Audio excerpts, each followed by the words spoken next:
moi boas a todas, a todos. Pilládesme colocando a webcam.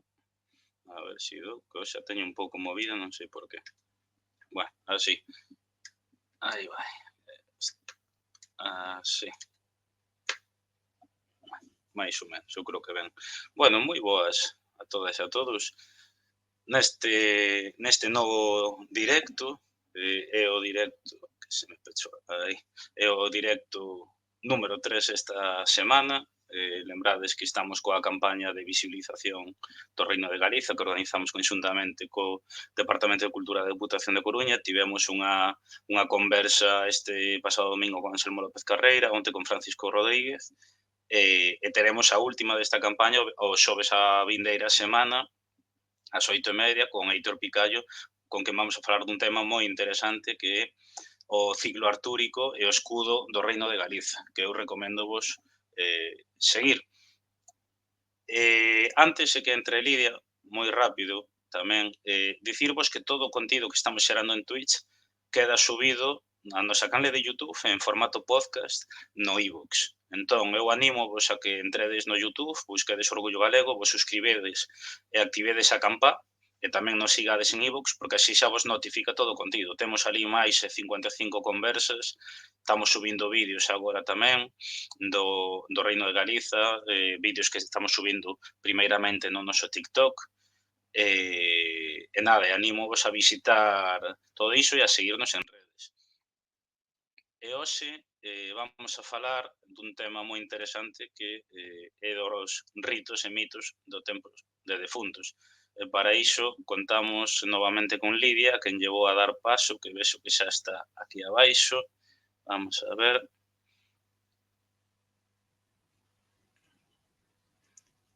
Moi boas. Hola, Borja, ¿qué tal? Que Hola a tal? todos.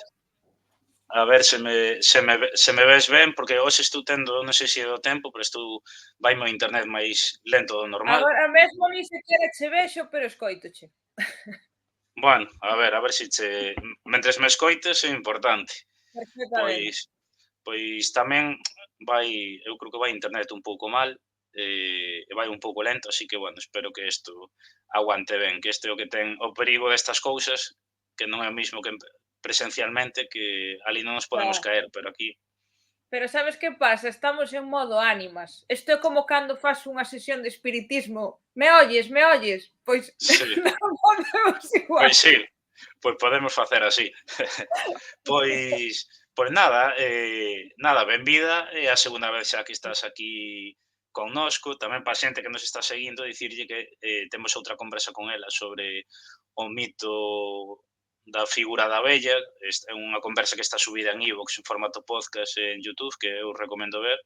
E nada, é a segunda, xa comentaba en casa outro día que estás a unha de coller a Rafa. Rafa estivo 3 veces, ti esa segunda, e nada, que O bueno, tamén importante é estar a unha do churrasco que me prometestes, pero bueno. sí. A min Rafa deixoume caer o do churrasco e dixenlle, bueno, pois se eso, cando Eu che apunteime tamén. pois un día facemos unha churrascada colectiva, Pois xa está. e así. E nada, bueno, logo xa hai de pasar tamén polo chat a conversa que mantivemos con Rafa Quintía, que para que non o coñeza, é un antropólogo con que temos distintas conversas pois sobre ritos e mitos de San Xoán, ritos e mitos tamén do Nadal, tamén de defuntos e que están funcionando moi ben. Entón, o que nos ocupa hoxe, pois vamos a falar tamén de todo isto que ten a ver coa noite de defuntos. Entón, comentarlle a xente tamén que se quere ir deixando preguntas a medida que avance a conversa, que o faga sen ningún problema, intentarei meter todas. Pero a primeira pregunta que che quería facer é que nuns días estaremos xa na noite de defuntos, entón quería preguntarche que é o que marca esta noite. Vale, pois para situarnos temos que pensar que a meirande parte de tradicións e ritos non son cousas deslavazadas, senón que están vencelladas os ciclos da natureza. Vale, que pasa? Que como vivimos tan desconectados hoxe en día deses ciclos, cústanos velo, non? Entón, primeiro temos que poñernos en contexto de en que momento e en que época do ano estamos.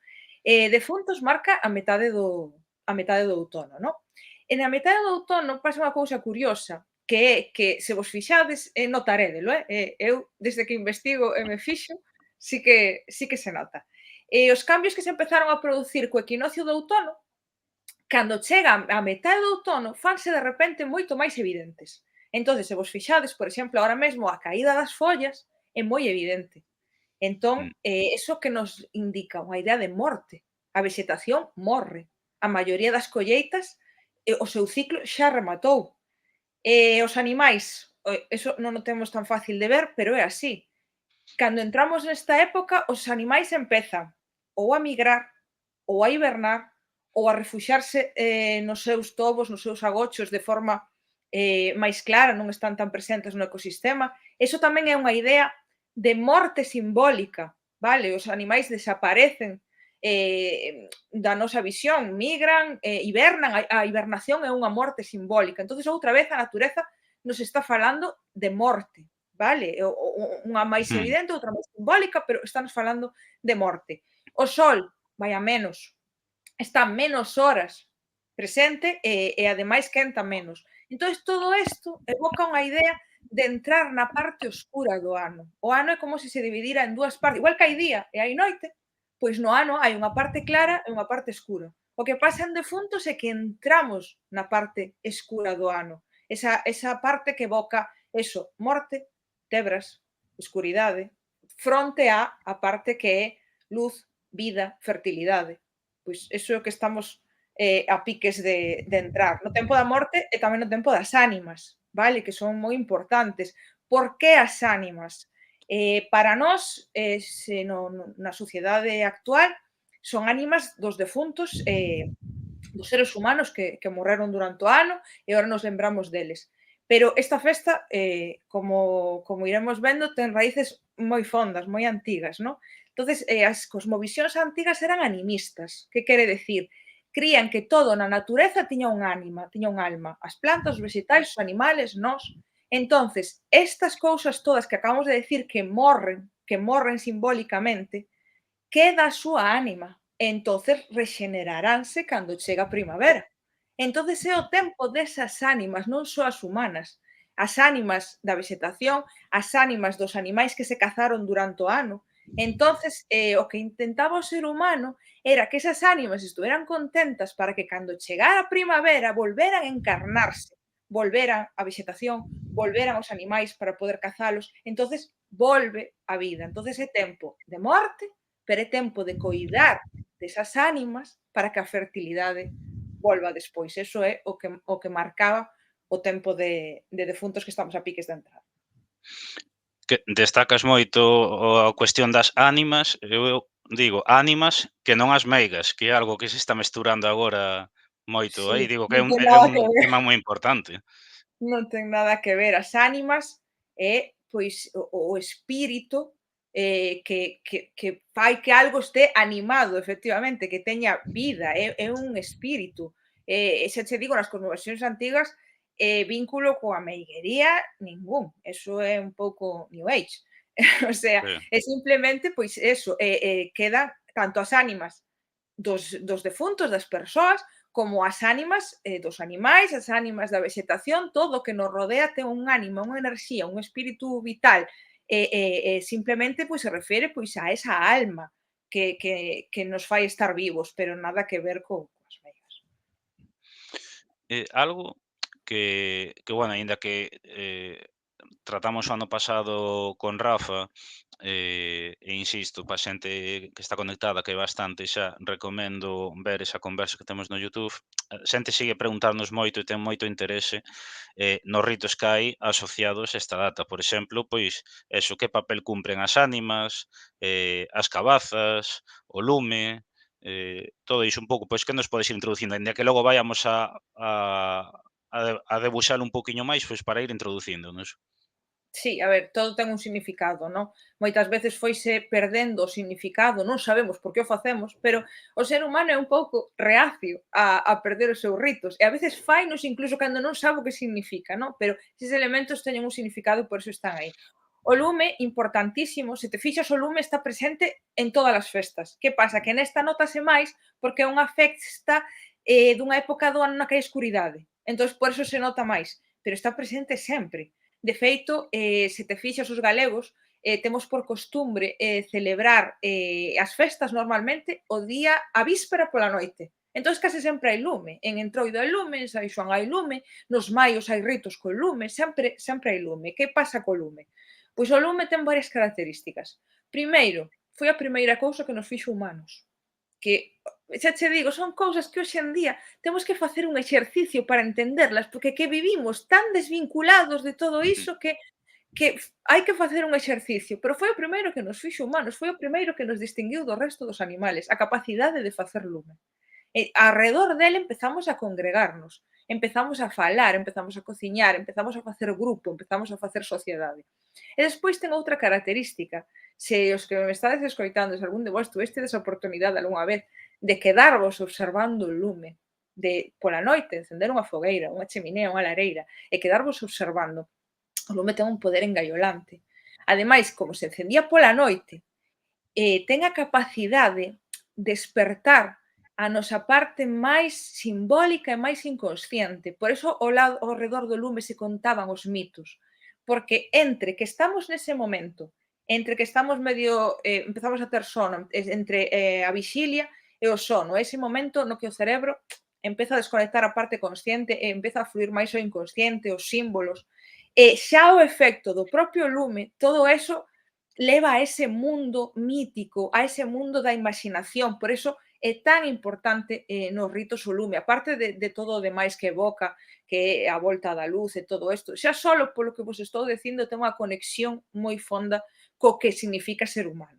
Despois, as cabazas. O que eu recollín, o que me di a xente maior, é que as cabazas, que, bueno, puxen vos aí unha para que a vexades, e que representan as ánimas. Hai nas boas e hai nas malas. Por iso teño unha con unha cara bonita e outra fea, porque hai defuntos bos e defuntos malos, pero siento que di que representan as ánimas. De feito, incluso hai xente que me di que representa a compaña. Para eles, dixlle que pinta ten a compaña e dinche que é isto. O sea Sí, que sí. para eles son os defuntos.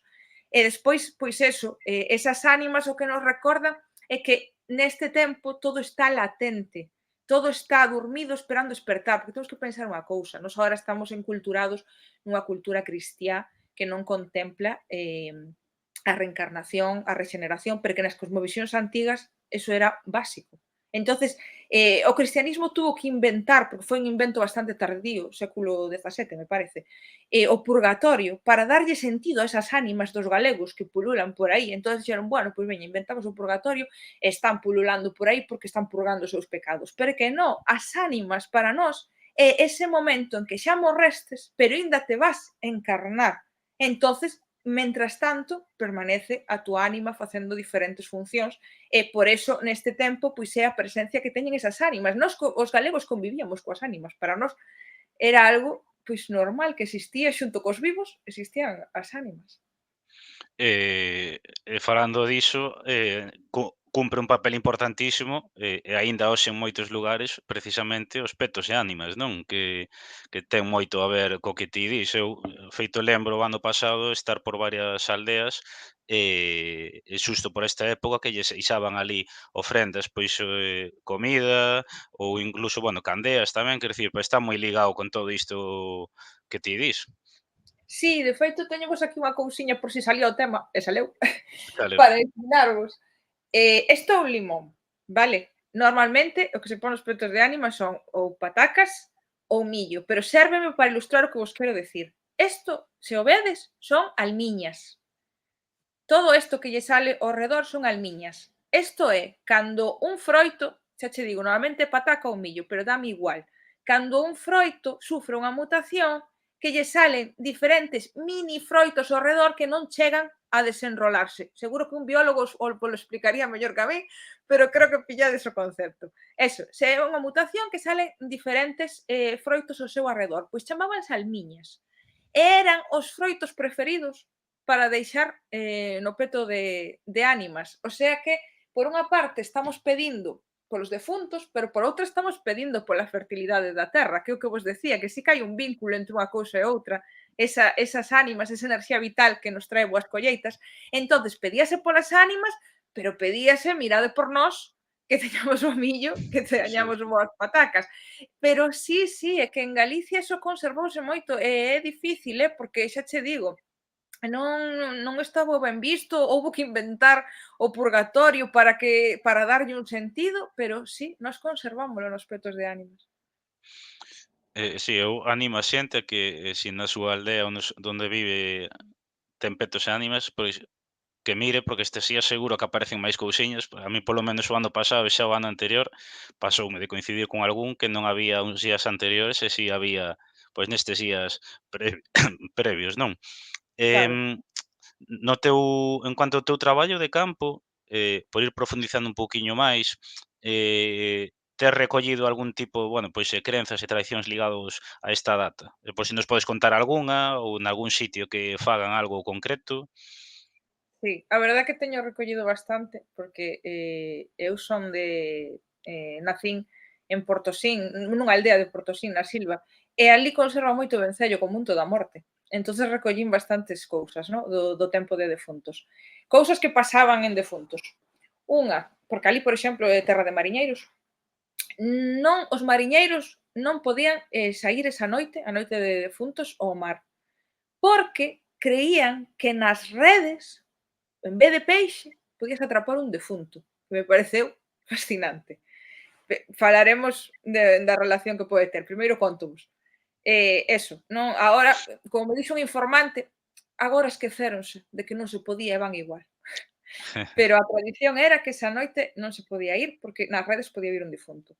Despois, no día de defuntos, cando se poñía o sol, dixéronme, nos anos 50, 60, non, máis tarde incluso, sí, pola edade dos informantes, incluso nos 70, que os nenos non podían saír a fora despois de poñerse o sol, porque empezaba a transitar a compaña, entonces podíanse atopar con ela, non podían, saír a fora. Despois, do rito, por exemplo, das cabazas, todos os informantes o recordaban, facer a cabaza, poñerlle a vela dentro, incluso unha cousa superinteresante que non atopei en Galicia ninguén que atopara máis ese dato para poder contrastalo, teño referencias de facer a cabaza coa vela tal e emborrallala. Igual que nos magostos nos tiznamos a cara, Sí, sí, sí. pois tamén a emborrallaban. Despois teño referencias xa pola zona de máis para o norte, pola Serra da Capelada e así, que incluso lle facían unha especie de peteiro, o sea que xa era un antropozoomorfo, igual que temos en algunhas representacións galaicas, sabes, que xa é mitad humano, mitad ave, pois facíanlle unha especie de peteiro. Con as cabazas que facían, algúns poñíana nas fiestras e nas ventás, outros nas encrucilladas, e outros incluso recollín que lle poñían un pao e levábana pola aldea como unha especie de procesión. Despois recollín disfrazarse con sábanas, botar sábanas por riba e facer de compaña. Estouche falando, esta era unha señora maior, tiña casi 90 anos, o sea que anos 50 ou así, o sea, era antigo, Mm. non é que digas ti, vi unha peli de Hollywood e botaron unha sábana pola Sí. cabeza. Non, non, era unha tradición. Tamén me dixeron, eso sí, que non se facía só a noite de defuntos, senón que se facía durante todo o inverno. Por que? Porque temos que entender unha cousa, isto tamén é importante que vos quedes con ela.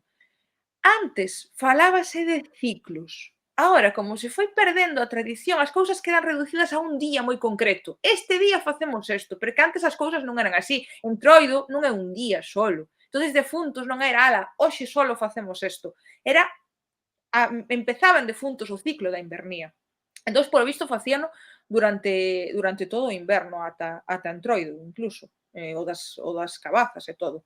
Sí, sí. Que máis? Esta noite, a noite de defuntos, recollín que lles poñían, auga e velas.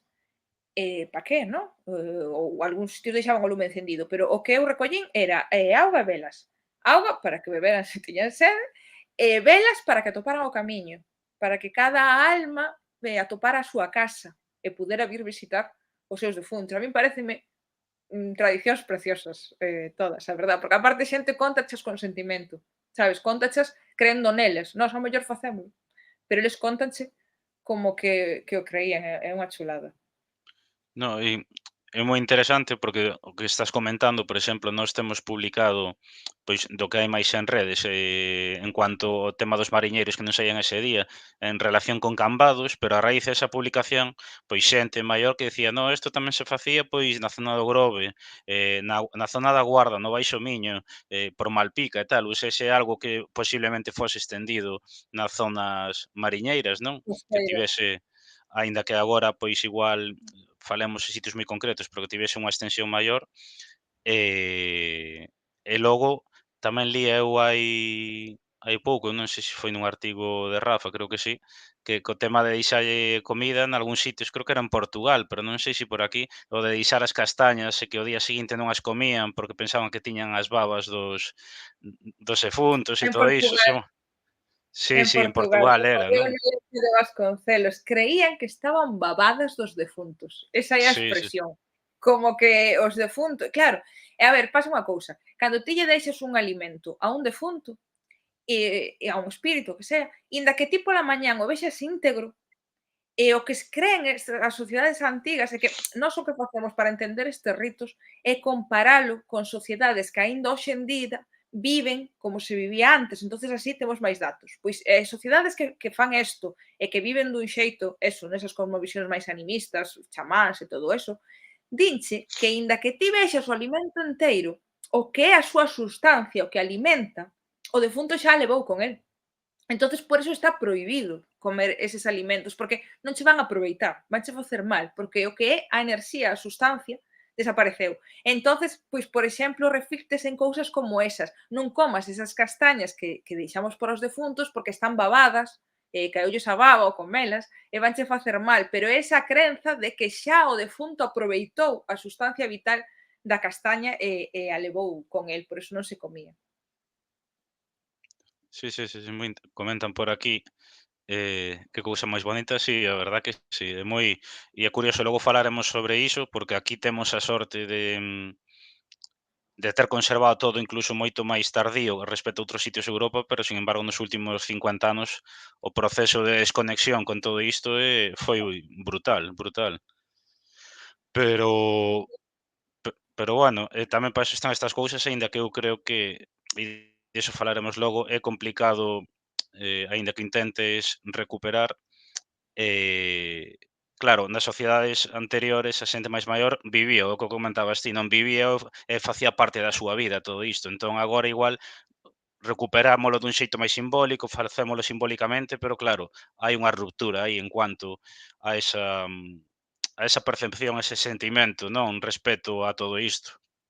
Sabes que pasa? A ver, é certo o que estás comentando. Non sirve de moito, home, está ben, non? Pero non sirve de moito facer un rito se o fas dunha maneira puramente mecánica, sin sentilo, non? E sin entendelo. Pero para min a clave son 2 claves. En unha, por eso eu fago o meu traballo, eu fago o que fago porque lle vexo un sentido, non? Eu sempre son optimista, vouche dar a parte optimista, non che vou dicir está todo Ujú. perdido, porque se eu che digo eso, entonces preocúpate. A ver, Certo. entran 2 cousas. Entender o rito e conectar co rito. Vale. Entender o rito.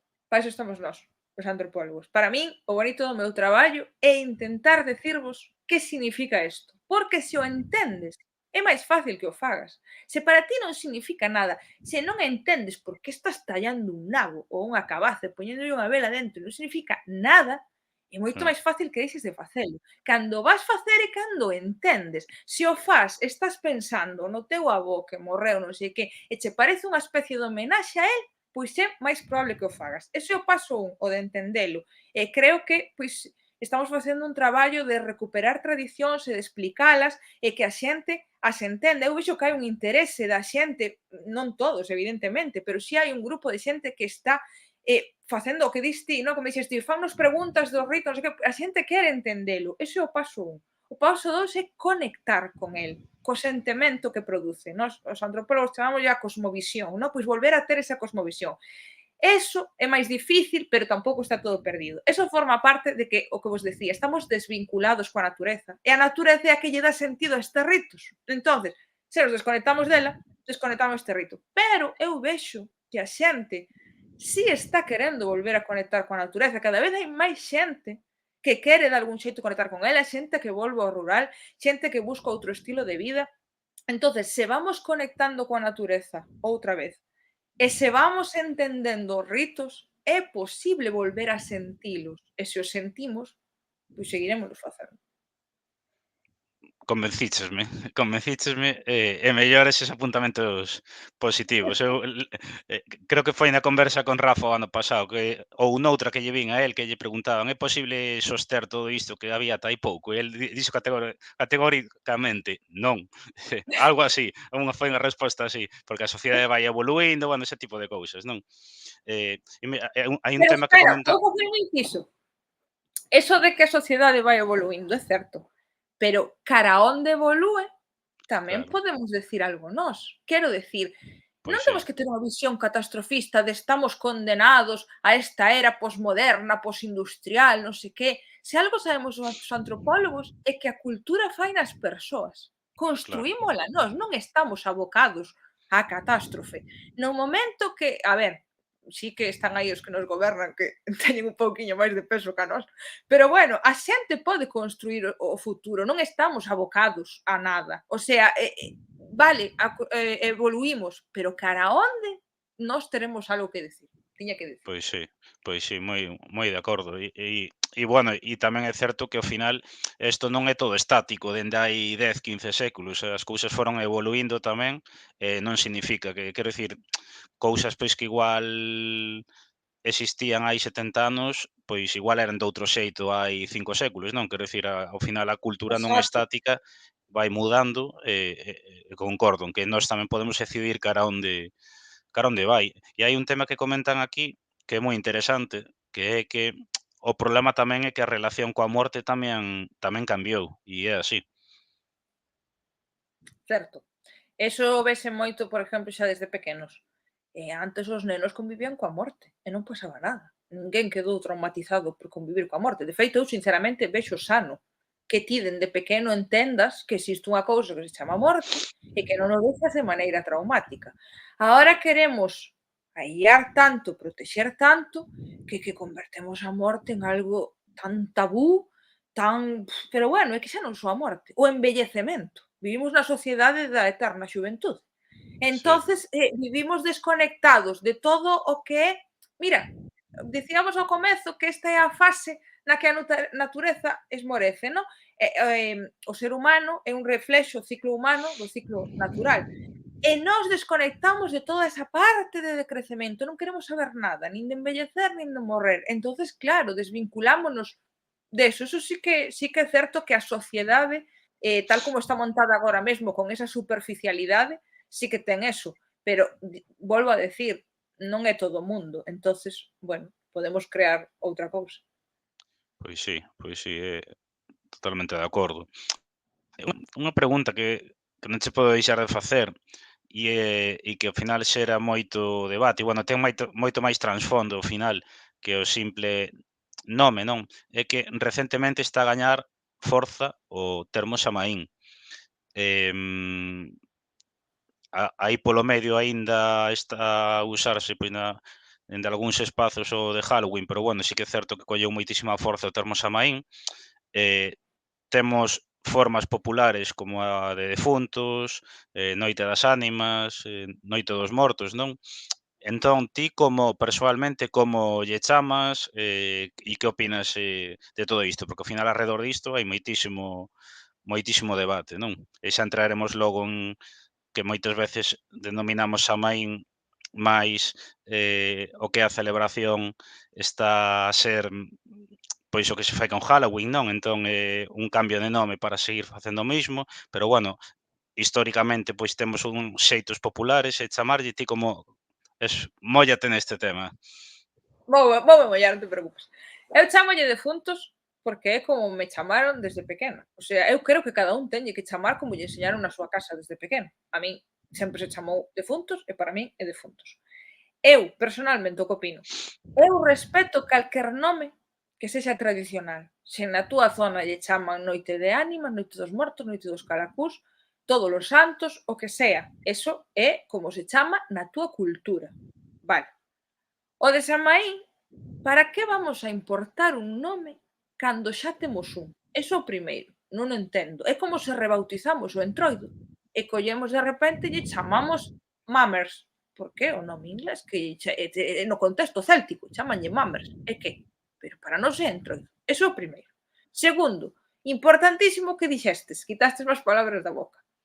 Se aínda, mira, aínda aceptaría que lle puxéramos un nome alleo porque dixéramos, vale, é un nome de Reigame Celta, nós temos Reigame Celta, estamos usando ese nome porque estamos a recuperar algo tradicional. Pois mira, pois hasta me parecería ben.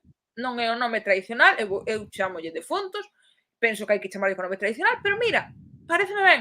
É un nome, xa che digo, temos unha Reigame céltica, é un nome céltico, e estamos usando para recuperar algo. Pois vale. Pero é que por riba, como dis ti, estámolo usando de xeito totalmente comercial para chamarlle ao Halloween simplemente en Galicia.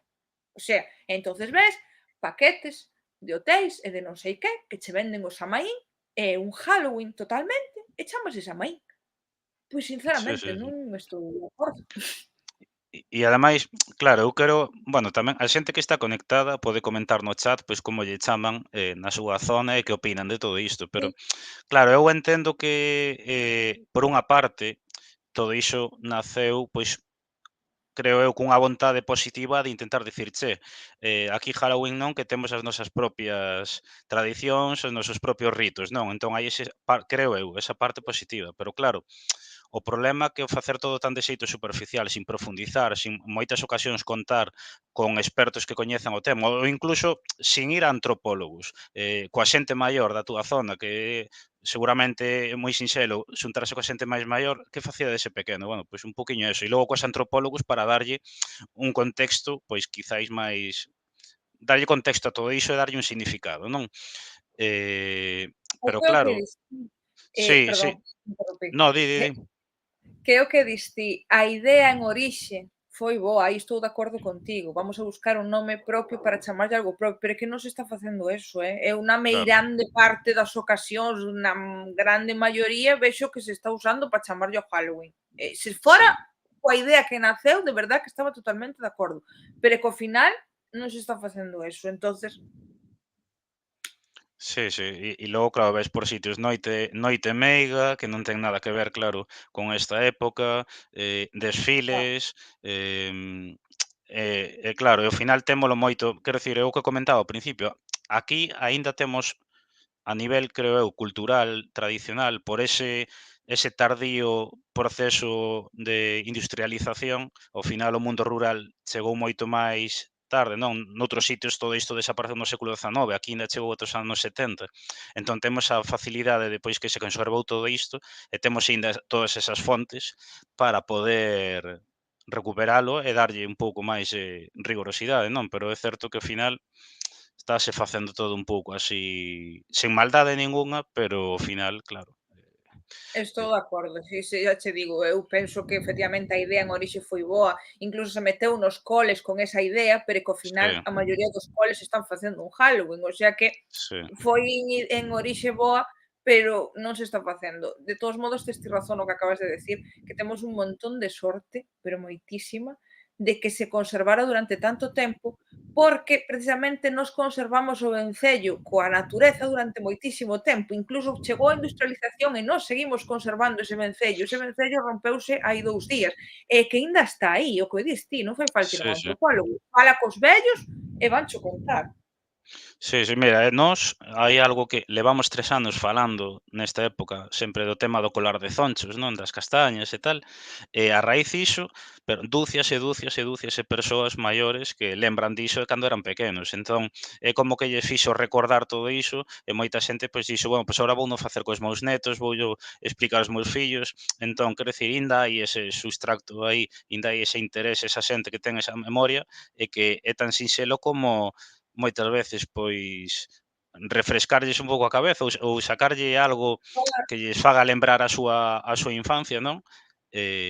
Nós, de feito, temos un exemplo, non? Temos unha seguidora, pois, que xa é maior, e a raíz de lembralo dunha publicación nosa de hai 3 4 anos, conseguiu que no colexio da súa zona agora fixeran todos os anos o tema este do colar de zonchos, non? E diste, Que claro, que guai. témolo aí, non temos que ir a fontes do século XIX, non, témolo, a xente está viva, non?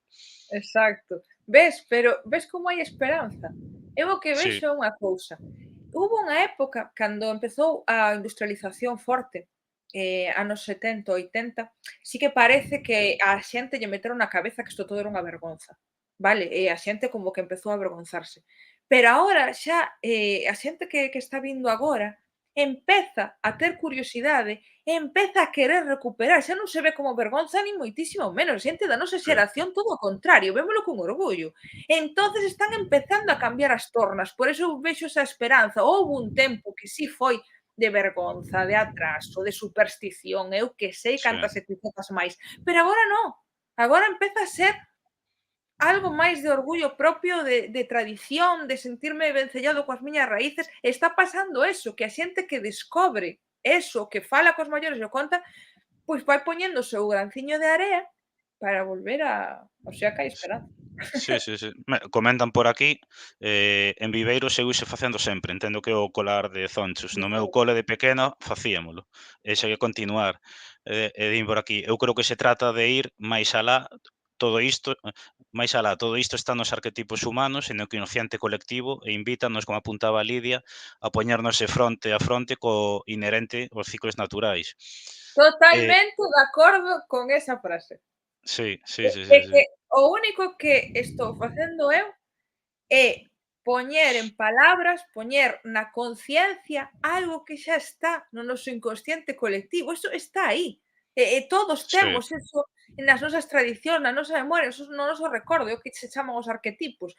O único que temos que facer é poñelo en práctica. É así, estou moi de acordo con esa frase. sí, sí, sí. E comentan por aquí tamén que para min sempre foi Día de Todos os Santos e Día de Defuntos, porque en realidade o día festivo que hai para ir aos cemiterios é o Día de Todos os Santos, e o Día de Defuntos que é o día 2 e non se celebra, eso é o que non entendo.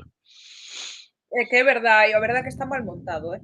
Eu sempre lle chamei defuntos, a pesar de que eu chamolle defuntos a todo, a pesar de que defuntos é só o día 2, porque realmente, pero iso foi tema da Igrexa, xa non ten que ver coa nosa cosmovisión tradicional. A Igrexa puxo un día todos os santos, outro día defuntos, e en realidad nos facemos a tradición de defuntos o día de todos os santos. Pero eso xa foi un tema da cristianización e xa che digo que foi incluso tardío, foi bastante tardío, creo que non sabían que facer con nós co tema das ánimas, e foi Pois sí. tardío. Pero vamos, que en realidad o que celebramos é os difuntos, eu vexo que a xente non vai a celebrar a todos os santos, vai celebrar os seus difuntos. Totalmente de acordo. Vamos a meternos máis en profundidade nisto e quero tocar un tema do que xa falamos noutro directo e é sobre o papel que ten a vella na noite de defuntos e neste inicio do ciclo da escuridade. Vale, no Samaín celta, sí que esta data era moi simbólica porque marcaba o momento no que aparecía a vella. A bella é a propia natureza, vale? A bella é o propio cosmos. En cada lenda pode representar un aspecto concreto, pero a realidade é que ela representa a natureza e incluso moito máis alá, o cosmos enteiro, o universo enteiro no que nos estamos inmersos. Pero xa solo no papel de natureza. Entonces, claro, se entramos na fase escura do ano, se entramos na decrepitude, pois é o momento no que ela se fai bella, ela é esa natureza, ela agora é bella.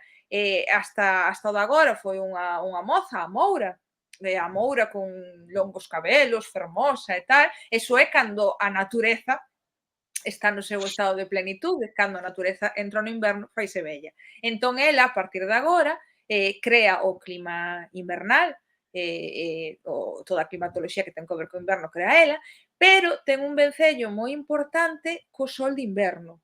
E o sol no inverno enténdese como que é vello, por iso non quenta, por iso non ten forza. Entonces é ela, esa vellez. De feito, a Moura ten un vencello moi grande co sol do verán.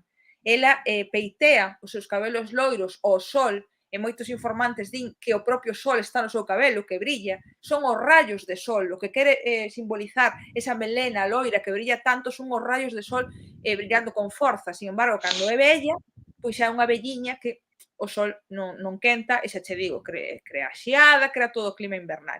Pero ademais ten outra cousa moi chula, no sentido dese que falábamos coas ánimas, que ela durante o inverno é a custodia destas ánimas, nun doble sentido.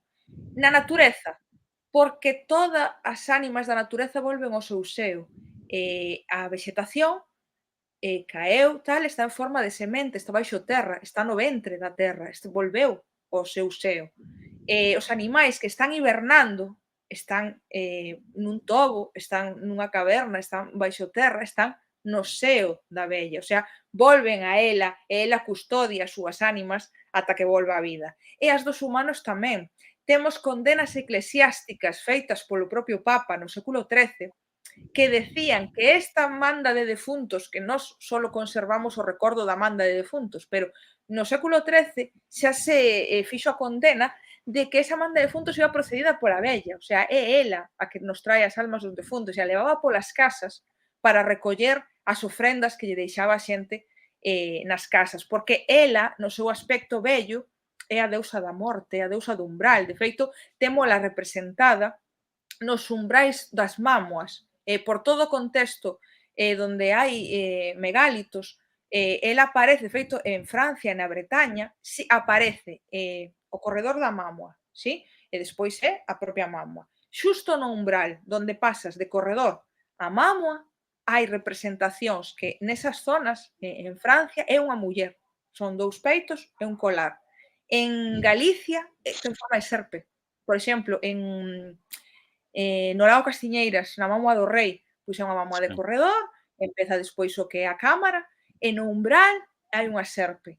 Iso todo fai unha referencia a ela. Ela é esa, mira, na cosmovisión cristiá, San Pedro é o que está coas chaves na porta, pois esa é ela, ela é a deusa do umbral. Entonces ela é a que custodia e deixa neste tempo abrir as ánimas dos mortos que nos veñen a visitar, ela fai ese periplo con eles e é a que pecha as portas despois para que os defuntos podan volver. Entonces ela, claro, ten moito vencello con esta época do ano. Unha, representa a propia estación escura do ano, outra, crea o clima invernal, o sol de inverno fai referencia a ela, e por riba é a custodia das ánimas que transitan este tempo e incluso as da vexetación que volven ao seu seo materno durante esta época do ano.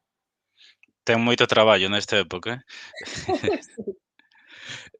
Vamos entrar máis adiante, outra vez non na vella, pero continuando, con este inicio da escuridade, tamén se di, que nesta época, é algo que xa citaches ti un poquiño antes, bueno, que nesta época comeza a percorrer os camiños e o mar a Estántiga ou a compaña, non? Entón, que nos podes contar disto? Bueno, é que ese é un tema moi chulo que eu tamén teño recollido. É que aquí en Galicia pasaba unha cousa. Mira, temos referencias documentais de Portugal e Asturias. E despois eu, cando estuve facendo traballo de campo en Italia, o sea que fíxate onde chega a crenza, vou falar de algo galego, en Italia tamén o recollín. Antigamente críase que en Galicia había un burato que é polo que entraban as ánimas para ir ao máis alá. Por eso temos todo ese trasego de armas e de mortos, porque todos tiñan que vir aquí. Se en Italia incluso tiñan esa crenza de que os mortos tiñan que facer o periplo ata aquí, porque aquí era onde entraban, o sea, é que é verdade. De feito, pois o que hoxe é o Camiño de Santiago era ese camiño de mortos, non?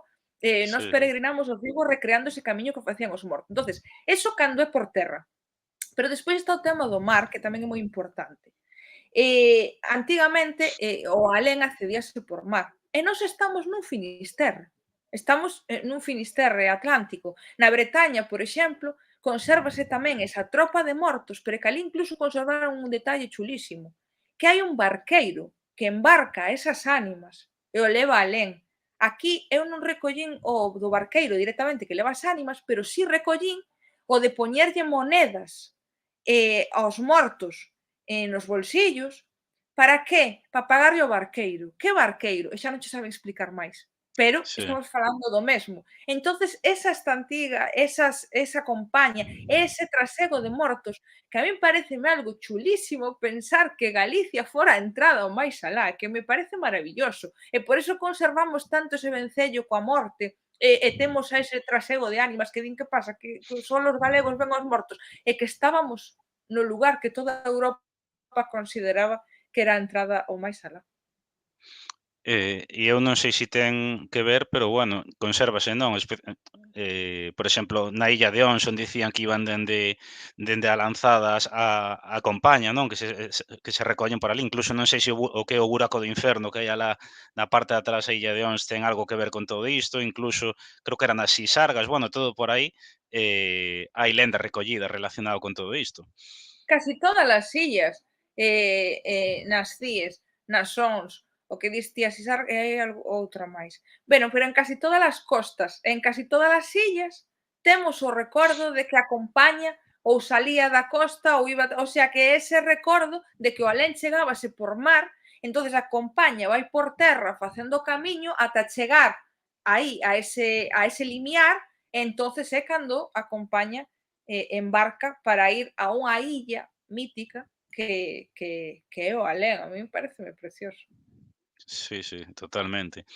Tamén coméntalle aquí a xente que ti o vas a explicar mellor que a min por que dicimos Compaña e non Santa Compaña. Bueno, é que claro, Santa Compaña a xente non lle gusta decilo porque é unha cristianización. É certo, Claro, o de levar Santa adiante realmente é unha cristianización de algo que xa existía antes. Entonces, aunque eu tamén che digo, eu os meus informantes din Compaña, non Santa Compaña. Compaña, din Compaña. S Despois Sí, sí, acompañamento, esta antiga, esta dea, hai unha chea de que o de esta antiga ten un sentido sí. precristiano. Pero compaña é unha compañía de defuntos. Em, e falando, vamos a seguir falando da Compaña, non? Que é un tema que eu creo que é moi interesante. Ti nos teus artigos, fas dela unha comparación, coa hostia antiga ou a cacería salvaxe, un mito que é común no contexto, indoeuropeo. Entón explícanos un poquiño máis este tema. Vale, dígovos por que fago a comparativa, porque ten moitos puntos en común. A hosta antiga ou cazaría salvaxe, eso é un mito que está en todo o contexto indoeuropeo, e ten moitas coincidencias coa da compaña. Empeza a aparecer a transitar polos camiños na noite de defuntos.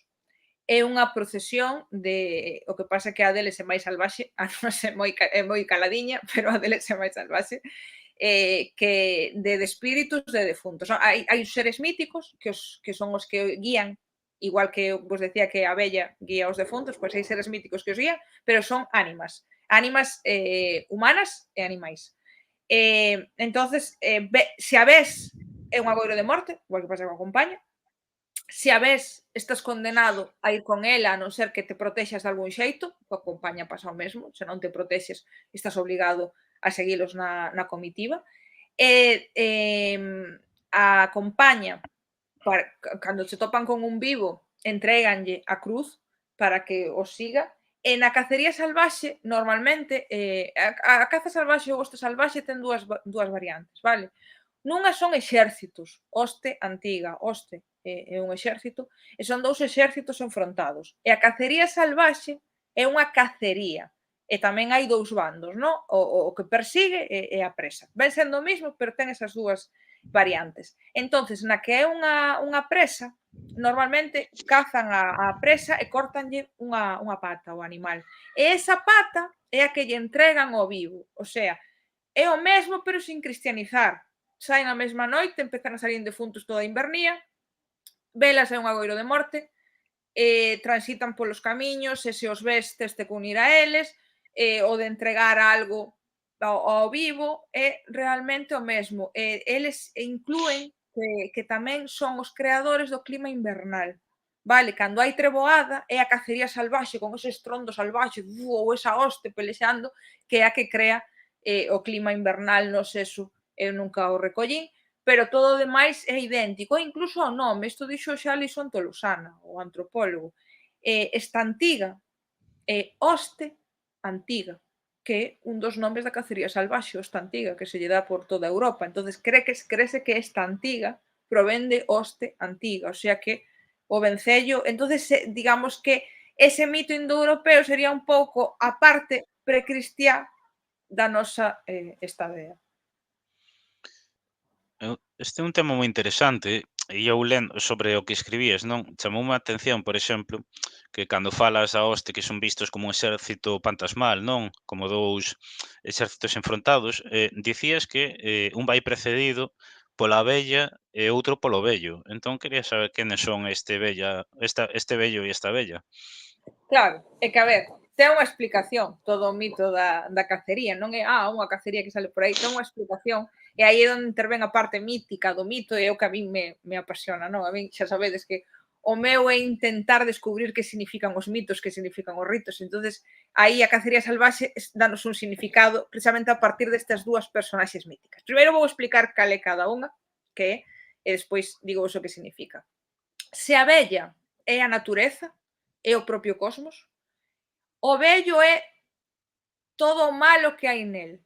Digamos que o vello é a cosmovisión antiga, o que o demo é a cosmovisión relixiosa católica. O vello é, de feito, nas mascaradas, no entroido, aparece moitas veces como un demo, con cornos, cara de macho cabrío, tridente, e a esa figura pregúntalle a xente como lle chaman e diche ou vello ou demo. O sea que ele é esa parte mala, vale?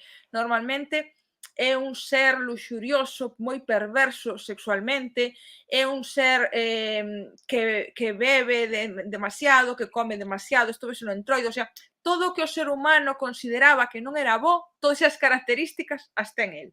E en canto a natureza representa toda a parte mala. A ver, a bella tamén representa a unha parte mala, pero unha parte mala necesaria. Quero dicir, por exemplo, a morte, ainda que pareza mala, é necesaria para regenerarse. Pero é que el representa as cousas malas por malas. Entonces, por exemplo, as treboadas, que era algo que os campesiños era malo por malo, non tiñan ningún beneficio, pois son el. El representa esas treboadas e ese tal. E entonces, no mito da cacería salvaxe, que pasa?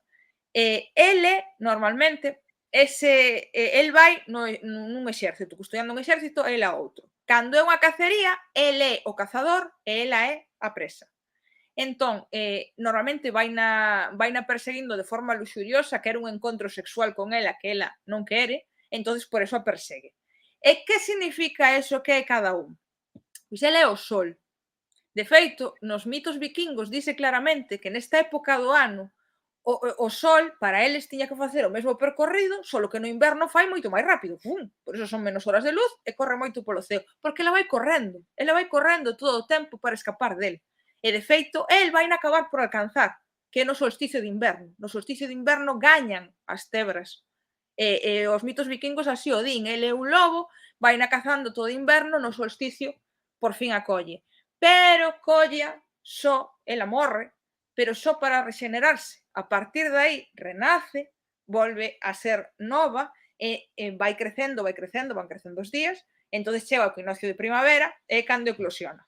Pero nesta época do ano na que acabamos de entrar son vello e bella, el vai perseguindo, ela é ese sol, ela vai correndo polo ceo, entonces hasta que ao final no solsticio a vai atrapar. A min parece un significado chulísimo que os mitos hai que buscar un sentido, non que non son mitos por mitos, senón que a xente de verdade estaba explicando algo. Ahora explicamos a ciencia sempre de maneira moi aséptica. Eles explicaban as cousas con historias. E era a mellor forma que había de entendelo, pois aí temos ese mito de por que o sol corre tanto polo ceo.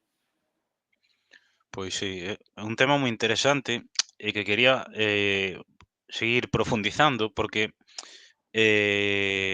nos teus escritos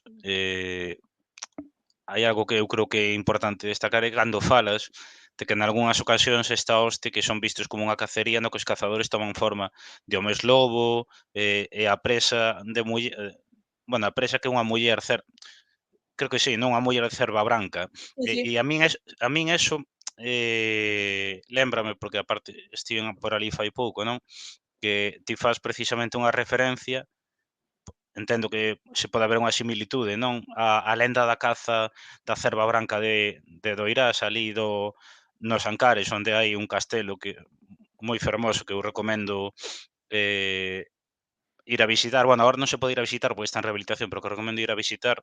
Entón, gustaríame que nos falases máis deste tema e, bueno, e se pode haber aí un vínculo, non? Sí, falvos. Eu tamén o recomendo, A min a zona pareceme máxica, xa só Sí, a zona enteira, e o do castelo máis, non ten un algo, ten un aura que velo así no medio da vexetación tan exuberante que ten esa zona, non? E de repente sí, ali o castelo, a min a verdade é que me parece máxico. E se lle sumas que ten esa lenda, todavía sí, sí, aumenta sí, sí. a sensación de maxia.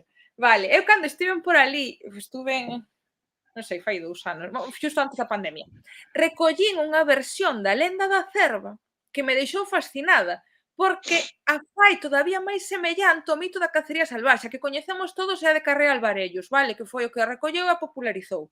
Entonces Sí, todos repetimos a mesma. Pero eu preguntei ali para que me contaran, claro, entonces deronme detalles que non están na de Carré Alvarellos, pero que son moi similares ao mito da cacería salvaxe, entón eu quedeime fascinada. Vale, na que me contaron, Aldara non quería casarse, porque normalmente contanos que se iba a casar con el e de repente, por algunha razón, converteuse en cerva. Non, na que aí me contaron, ela non quería. E entonces foi onde unha meiga que a convertiu en cerva durante a noite e muller durante o día, que iso é típico da cacería salvaxe, para que pudera escapar del. Entonces ela é ese sol que vai escapando del. E efectivamente, o que pasa é que o que si non conserva a nosa lenda é que o que a caza é o irmán. Normalmente na cacería salvaxe o que a caza é o propio pretendente. É un pretendente non desexado, ela transfórmase en animal para escapar del, el entra en cacería, acaba cazando, pero na nosa non, na nosa é o irmán, tanto na de Carré Alvarellos como na que me contaron a min. Pero o fascinante é, unha, o de que a transformación sexa porque ela quixo transformarse para escapar del, que a persiga porque non quere, e despois temos un dato super interesante en Galicia. Que pasa ao final da lenda? Como non pode co corpo enteiro para demostrar que é Aldara, que fai? Córtalle unha pata. Iso é tipiquísimo da cacería salvaxe. Córtalle sempre unha pata ao final, que de feito é a que se lle entrega ao vivo que se encontra coa cacería salvaxe. Entonces, eu o que nese artigo que mencionas o que digo é que as similitudes son moi grandes. E poderedes decir, xa, pero iso só é unha lenda, non? Se fora un mito tan importante, porque só se conservou nos Ancares, nese castelo, non sei que. Bueno, eu fixeme a mesma pregunta. Entonces puxeme a investigar. Cheguei a un artigo de Bouza Brei que falaba deste mesmo lenda, entonces el atopou unha referencia de un Murguía, de 1875, Murguía di: Galicia está llena de leyendas de hombres lobos y de mujeres ciervas. E di Bouza Brei, eso quere decir que antes esta lenda estaba máis estendida. Ahora que conservouse aí no castelo, pero tuvo que estar máis estendida, porque senón por que di Murguía que Galicia está llena de leyendas de hombres lobos e mujeres cierva? Entón Bouza Brei di que efectivamente tuvo que haber un tempo no que estuvo máis presente, pero que o desaparecer o animal no ecosistema, pois a xente vai transformando os mitos noutros animales que lle resulten máis coñecidos ou vaise desvencellando do mito. Pero sí que é posible que esa lenda de Navia de Suarna faga referencia a ese mito da cacería salvaxe. E máis, incluso vos dou outro dato que a min ainda me parece máis fascinante. Hai investigadores que estudaron nas pinturas rupestres dos santuarios das covas santuario paleolíticas, aparecen pinturas de caza de cervo. E nos nosos petróglifos, super habitual, caza sí, de cervo. claro.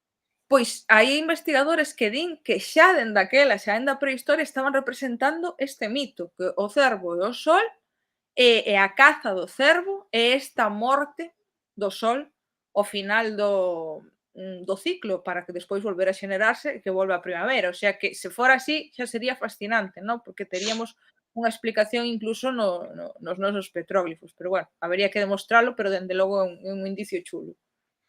Seguro que ali nos Ancares se conservou mellor, seguro que niso influíu tamén o illamento daquela comarca, non? Que en moitas ocasións inflúe tamén para a conservación disto. Moito, sí que influye, mira, de feito, hai moitas cousas que se perderon en zonas de mar, precisamente porque os portos foron a primeira zona de intercambio de cultura e claro, eso é bo, pero é malo, porque tamén hai máis contaminación. Si te fixas, hai moitas cousas que quedaron no interior donde, ao mellor, sitios máis incomunicados, sí que é verdad que influye, e tes razón que nesa zona pois é verdad que pudo ser un dos motivos de que se conservara. Entón, con todo isto, ti pensas que realmente a compaña non deixa de representar todo o que falabas a cacería salvaxe, pero nunha versión cristianizada, ou realmente son interpretacións que tampouco se poden confirmar ao 100%? A ver, que todos son interpretacións que non se poden confirmar ao 100%, eso todo o que vos digo é así, pero bueno, os antropólogos estamos acostumados a traballar con hipóteses, vale? Hipóteses, Nós non claro, podemos ir ao xacemento, escavar e atopar unha pedra e dicir: "Ah, pois claro, isto está demostrado". Nós traballamos con hipóteses. Agora ben, e as hipóteses hai que fundamentalas. Eu non podo chegar aquí e dicirvos sí, eu creo que sí, eu dou unha claro, cantidade de datos e cando hai moitos datos dis: "Home, pois pinta ten". Neste caso, non é solo cristianización, senón é un cambio cultural. Mira, se vos fixades, o mito pasou por varias fases. Cacería salvaxe remite a un pobo de cazadores. Eso quere decir que o creou unha mentalidade cazadora. Aí van espíritus de persoas, espíritus de animais, cando o ser humano tiña outra cosmovisión. Hoste salvaxe xa é propia de povos guerreiros. Aí xa pasa a ser un exército. Os animais van tendo menos presencia, hai cabalos e hai cans, pero xa o ser humano empeza a ser a parte importante e que era o motor desas sociedades, a guerra. Entonces xa, en vez dunha cacería, pois é un enfrentamento entre dous exércitos. A procesión cristiá non só é un cambio cultural hacia o cristianismo, senón que xa non hai presencia de animais, xa o ser humano é o centro do mito, e xa non hai cacería, non hai guerra, simplemente é unha procesión máis tranquila que sí que recrea as procesións fúnebres cristiá. Pois é o que parece, non? Parece que hai unha evolución. No, mira, os mitos teñen unha cousa, que dixéstelo ti antes, foi un comentario moi acertado. A cultura non é un fósil. Vale, eu podo vos decir que isto ten un orixe en cosmovisións máis antigas, incluso do paleolítico, pero iso non quere decir que o mito veña prístino dende o paleolítico e a xente o conserva así. No, a gracia da cultura é que vai mudando e vaise refacendo e vámola construindo nos mesmos. Entonces os mitos vanse adaptando a cada momento cultural. Ti non vas contar un mito dunha cacería cando ti non sabes nin o que é unha cacería. O sea, ti contas un claro. mito que teña que ver co mundo no que vives. Entonces este mito dá a sensación que se pode rastrear varias etapas históricas, pero que sempre está intentando contar un pouco o mesmo. Moi interesante o que comentas. E ligado a todo o que estamos falando xa dende o comezo, eu quería que nos falases pois que papel cumpren aquí as mascaradas de inverno, porque eh, curiosamente aquí en Galiza non maioritariamente as máscaras quedaron ligadas ao ciclo de entroido, pero non en todos os sitios foi así. E hai non, no, en Portugal, por Zamora, por aí hai máscaras que comezan a saír outubro, novembro, incluso decembro, non? Eso é. Xa solo aquí pretiño, en Tras os Montes, e as mascaradas comezan agora por defuntos, na festa da cabra e do cañoto, en Las Urdes, o sea, sitios que nos rodean, as mascaradas empezan a salir en difuntos. E de feito, relacionado con isto que estamos falando, é que hai investigadores que din que as mascaradas de inverno son un rito actuado que intenta recrear o mito da cacería salvaxe. Entonces, por eso aparecen a bella e o vello, que é verdad, nas mascaradas de inverno aparecen a bella e o vello, e aparecen ánimas. E diredes, vos, onde están as ánimas? Bueno, teño aí outra cousa para ensinarvos, igual que tiña antes o limón. Temos rexistros de sociedades que aínda están hoxe en día en vigor, o sea, vou falar dun rito que aínda se fai, sociedades que aínda hoxe son cazadoras, son os esquimós. Cando chega a invernía, fan un rito que salen con vinchas. As vinchas son estas vexigas dos animais que se enchen de aire, non? E no noso entroido, casi cada personaxe leva Sí, unha ou dúas ou unhas cantas. Vale. Para eles, de onde as sacan que fan? Nos normalmente é a do porco, da matanza, que o guardamos e tal. Os animais que cazan durante esa estación consérvanlle a vexiga. Cren que aquí dentro está conservada a ánima do animal cazado. Entonces salen con elas nesa recreación, na súa versión do que sería o noso entroido, na súa versión do rito, salen con elas para que eses animais que cazaron, o que vos decía, esta é a súa ánima para que se rexenere e cando chega a primavera poda volver a haber abundancia de caza. Entonces, a idea é que ese rito das mascaradas de inverno representa ese mito da cacería, no que a vella e o vello van facendo ese periplo, o sol, a caza, e todos os animais que comemos durante o ano, todos os vegetais que consumimos durante o ano, esas ánimas, as ánimas dos defuntos, dos que morreron durante o ano, están presentes, van con eles, porque eles son esas divindades custodias do umbral da morte. Entonces están actuando no rito. E por que empeza nesta época do ano? Porque empeza a funcionar o mito, entonces empeza a recrearse o rito. Que nós en Galicia temos apuntes de que pudo pasar algo parecido, porque Sí, sí, sí. tiznámonos a cara. O de tiznarse a cara tamén se fai no Entroido, pero Sí, é sí, que sí. temos referencias de Escocia, que está aí ao lado, que é dun contexto celta, que esa cara tiznada do magosto temos recollido que se facía emborrallar para representar as ánimas, e nós facémolo. Temos o que vos dixen, eu recollín a xente coa sábana por riba e facendo os calacús para recrear a compaña, o sea, temos indicios de que non é unha mascarada propiamente dita, pero si había ese intentar recrear as ánimas, ese intentar vestirse de algún xeito que Sí, sí, podía sí, sí. ser. Sí, porque é curioso, non? Que conserven isto pois na zona de Zamora, en zonas fronteirizas con Galiza, pero que aquí non sei se que pois que igual se perderon antes ou bueno, o que for, pero é cuanto menos curioso porque temos casi todas ligadas ao ciclo de Entroido. Nós si, parece que todo o movemos hacia aí, pero xa che digo, eu vexo indicios de que algún día nós tuvemos que facer o mesmo, e non temos ningún dato moi concreto, pero ten toda a pinta. Logo falaremos algunha cousiña máis esta, pero unha reflexión e pregunta que te quería facer é que, bueno, eso algo que é curioso, non, é que na actualidade o de pedir comida e bebida polas casas está asociado ao Halloween, con isto do truco ou trato, non? Mais temos testemuñas de que era algo habitual ata non hai tanto en Galiza, non? Por unha parte, en cuanto, digamos, escritos, non? Pero tamén na Illa de Arousa, onde aínda celebran o sea, ir a pedir os efuntiños, non? Con esa frase de unha limosniña por os efuntiños que van alá, o que falábamos de que tamén tocas ti nun artigo do bispo de Mondoñedo que prohibira bueno, todos os ritos estes, non? De saír a pedir polas casas. Entón, gustaríame que falases un pouco disto, e logo tamén se pode ser que estas crianzas que ian pedindo polas casas, pois levasen tamén chocas, peles, etcétera, como acabas de falar ti nas mascaradas. Se te fixas, os petitorios é algo moi típico das nosas tradicións. Faise en Reis, faise en Entroido, faise nos Maios, o sea que é algo vencellado aos nosos ritos, o de ir pedindo polas casas. E efectivamente temos referencias de que aquí se facía, unhas etnográficas e outras documentais. O bispo de Mondoñedo quéixase no século XVI. E mira, 16, moito sí, caso, moito caso creo que non lle fixemos. Pero quéixase de que van pedindo polas casas no día ou de todos os santos ou de defuntos ou os dous. E danlles pan, viño, carne e filloas. freixós tamén, sí, sí, sí, sí. Sí, filloas.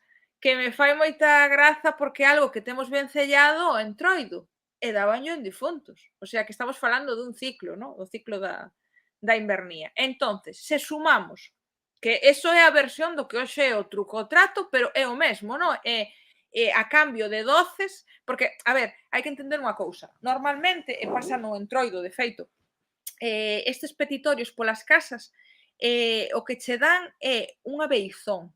Normalmente os integrantes danche algunha beizón, neste caso polos defuntos, en Entroido é máis para as colleitas, cando lle das algo, dinche, que che vaia ben as colleitas, que che vaia non sei que, son beizóns. Entonces ti a cambio entregas eses alimentos. De feito, tamén temos referencias que cando non lla daban, poñíanos verdes.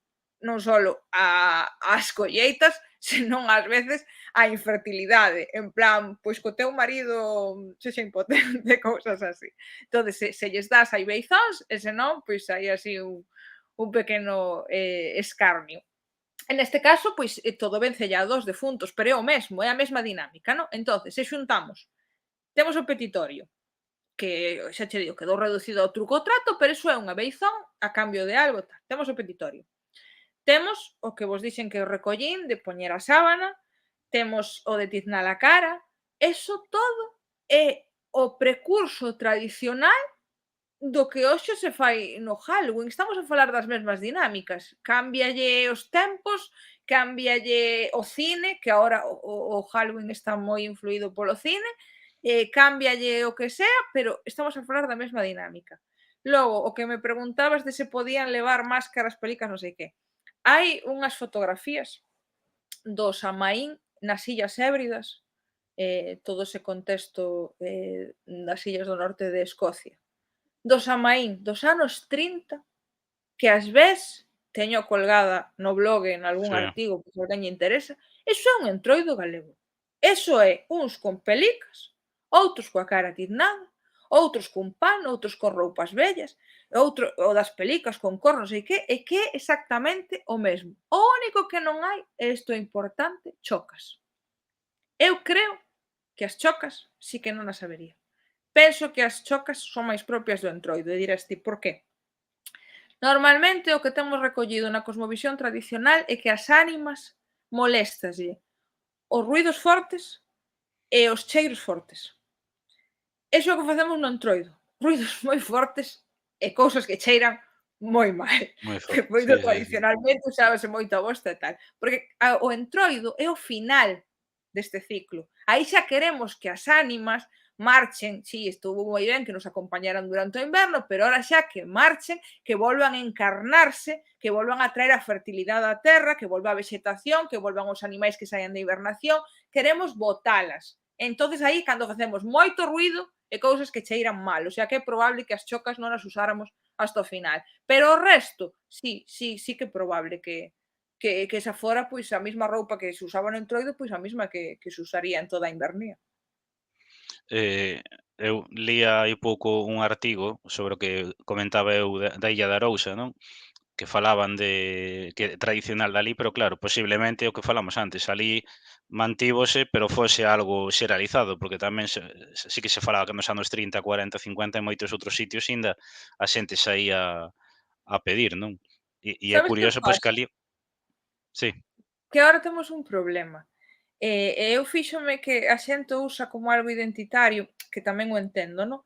Pero eu como antropóloga teño que dicir outra cousa. A ver, agora decimos: "Ah, na Lanzada pasaba isto, en non sei donde pasaba isto, en non sei donde pasaba aquelo". No, claro, eses son os sitios donde conseguimos recollelo e se conservou, pero o máis claro, probable é que se fixera en toda a Galicia, non iba a haber unha tradición que as fixeran só os da Illa de Arousa ou outra que as claro, fixeran só os de non sei donde. Simplemente, isto, eu sabes como lle chamo a isto que fago eu chamolle montar un puzzle. Isto é un puzzle. En cada lugar tes unha peza, porque así, se se houbera conservado todo en todos lados, eu non estaría aquí falando con vos, porque xa todos viviríamos entendendo claro, todo.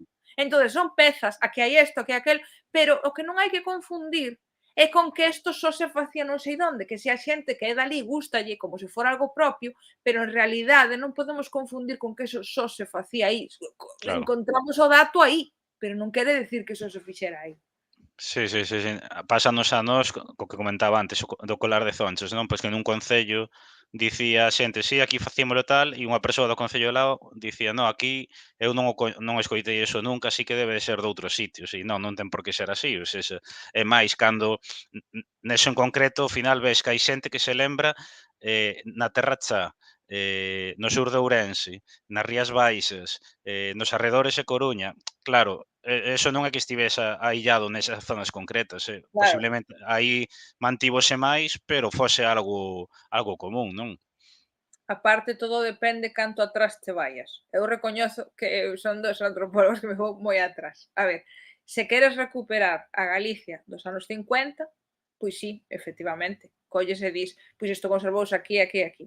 pero se queres entender cal era a cosmovisión que tuvemos a tradicional nosa de hai máis tempo, entonces eso foi o que se conservou neses sitios, pero está claro que algún día tuvemos unha cosmovisión compartida en toda Galicia. Totalmente de acordo. Para ir avanzando nas últimas preguntas, bueno, comentar eso, se a xente quere deixar algunha pregunta, reflexión, pode seguir deixando, pero eu quería preguntarche polo papel que xoga o magosto en todo isto, porque ao final non é algo que este aí alleo a defuntos. Para min non, hai antropólogos que che van decir que sí. Eu creo que para min forma parte do mesmo clarísimamente, hai quen di que non, que son 2 ritos que non teñen nada que ver, pero para min sí, por varios motivos. Primeiro, coinciden as datas. En moitos lugares o magosto facíase precisamente o día de Todos os Santos.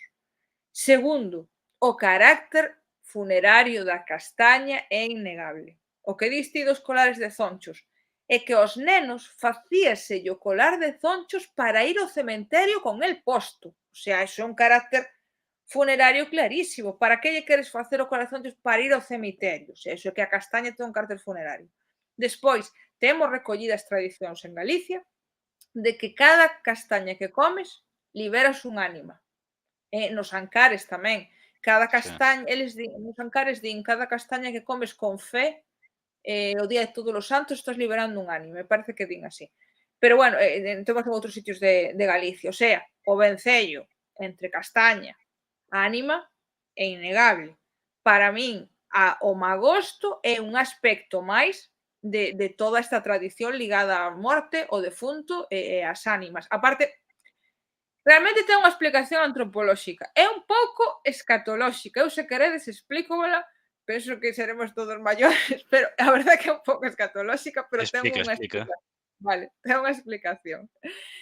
A castaña é un froito que dá gases, vale? Que é moi cómelo, é moi fácil que botes peidos. E me diredes vos, e que? Que ten que ver isto con nada? Bueno, pois está investigado polos antropólogos.